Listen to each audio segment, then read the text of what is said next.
Al-Quran bukan buku sejarah. Al-Quran bukan buku cerita.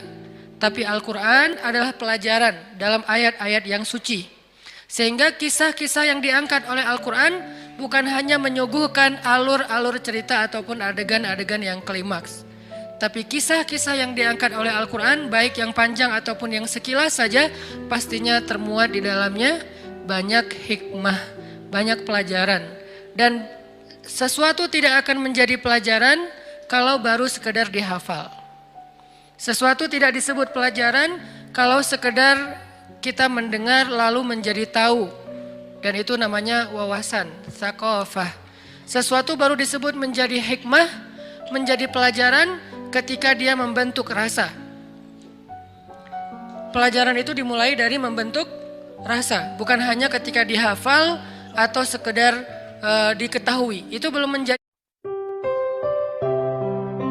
La ta'asu min rauhillah. Janganlah kalian berputus asa dari rahmat Allah. Ketahanan seseorang di dalam hati itu tergantung tingkat tawakalnya kepada Allah Subhanahu wa taala.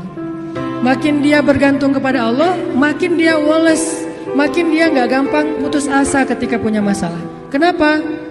Allah itu maha menolong. Ketika kita bergantung kepada Allah, gak ada yang mustahil. Selalu ada harapan ketika kita berikan harapan itu kepada Allah. Tapi kalau kita berikan harapan itu kepada makhluk, kadang-kadang harapannya semu. Karena makhluk itu, manusia itu sifatnya kullu man 'alaiha fan. Gak ada yang bisa benar-benar total, gak ada yang bisa benar-benar abadi, itu gak bisa. Tapi kalau kita letakkan harapan kita, lalu kita berikan hanya kepada Allah, roja kita hanya kepada Allah Subhanahu wa taala, maka tidak ada kata putus asa dalam kamus seorang